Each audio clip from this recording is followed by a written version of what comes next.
Greater Hyderabad లో భూగర్భ జలాలు తగ్గుతున్నాయి. సమ్మర్ స్టార్టింగ్ లోని నగరంలోని బోర్లు ఎండిపోతున్నాయి. గతేడాది కంటే ఈసారి వర్షపాతం ఎక్కువగా నమోదైంది.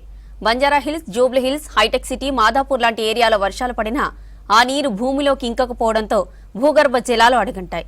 భూమి ఎక్కడా కనిపించకుండా భవనాలు, రోడ్లే ఉండడంతో వర్షపు నీరు భూమిలోకి వెళ్లే ఛాన్స్ లేకుండా పోయిందంటున్నారు అధికారులు.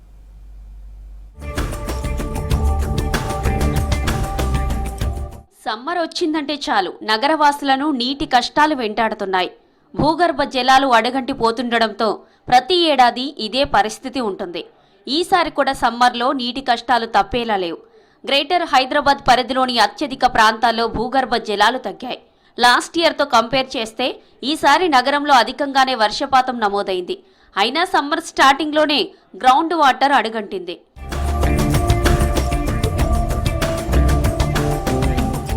బంజారా హిల్స్, జూబ్లీ హిల్స్, హైటెక్ సిటీ, మాదాపూర్, శేరిలింగంపల్లి లాంటి ఏరియాల్లో భవన నిర్మాణాలు పెరిగిపోతున్నాయి. ఎక్కడా ఖాళీ జాగా ఉండకపోవడంతో వర్షపు నీరు భూమిలోకి ఇంకిపోవడం లేదు. ఇంటి పక్కనో ఇంటి ముందో ఉన్న ఖాళీ స్థలంలో కూడా టైల్స్ వేయించడం, సిమెంట్తో ఫ్లాట్గా చేయిస్తున్నారు. దీంతో వర్షం పడ్డప్పుడు ఆ నీళ్లు భూమిలోకి ఇంకకుండా డ్రైనేజీలో కలిసిపోతున్నాయి.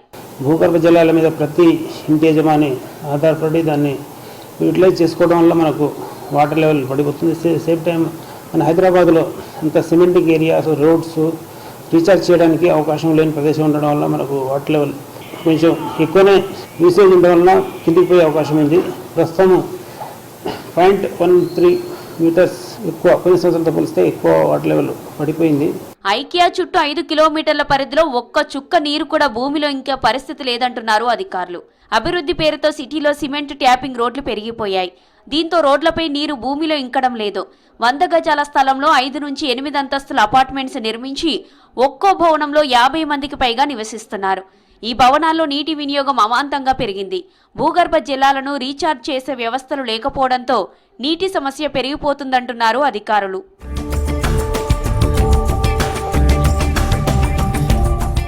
ఇంటి ఆవరణలో ఇంకుడు గుంతలు ఏర్పాటు చేసుకుంటే వర్షపు నీరు భూమిలో ఇంకుతాయంటున్నారు జలమండలి అధికారులు.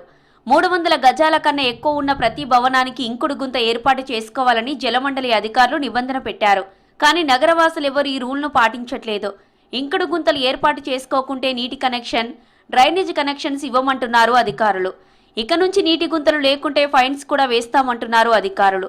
ఇంకుడు గుంతల ఏర్పాటుపై అవగాహన కార్యక్రమాలు కూడా నిర్వహిస్తున్నామని చెప్పారు జలమండలి అధికారులు. మనకు గవర్నమెంట్ ప్రొవైడ్ చేస్తున్న ఏరియాలో వాటర్, సర్ఫేస్ వాటర్ను యూటిలైజ్ చేసుకుంటే ప్రతి యజమాని యూటిలైజ్ చేసుకుంటే పొదుపుగా వాడుకోవాలి, విచ్చలవిడిగా వాడుకోవద్దు.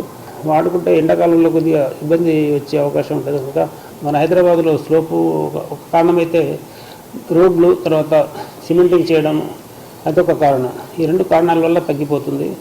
రెయిన్ పడ్డప్పుడు ఇంటెన్సిటీ పెరుగుతుంది. 10 సెంటీమీటర్స్, 20 సెంటీమీటర్స్ కూడా పడుతుంది. 300 స్క్వేర్ ఫీట్ ఉంటాయి. ప్రతి ఇంటికి రీఛార్జ్ పిట్ ఏర్పాటు చేసుకోవాలి. రూఫ్ టాప్ హార్వెస్టింగ్ స్ట్రక్చర్స్ ఏర్పాటు చేసుకుంటే అందులో నీళ్లు కనెక్ట్ చేస్తే పైన మన రూఫ్ మీద పడ్డ వర్షం ప్రతి ఇంటి యజమాని దాన్ని యూటిలైజ్ చేసుకోవడానికి మనకు అవకాశం ఉంటుంది. భూగర్భ జలాలు పడిపోతుండడంతో వాటర్ ట్యాంకర్లకు డిమాండ్ పెరుగుతోంది. గతేడాదితో పోలిస్తే ఈసారి ఇప్పటికే ట్యాంకర్ల బుకింగ్స్ 70% పెరిగాయి. ఫిబ్రవరి మొదటి వారం నుంచి అధిక సంఖ్యలో బుకింగ్స్ రావడంతో ట్యాంకర్లు కూడా పెంచామన్నారు వాటర్ బోర్డు అధికారులు. ప్రస్తుతం నగర వ్యాప్తంగా 900 వెహికల్స్తో వాటర్ సప్లై చేస్తున్నామన్నారు.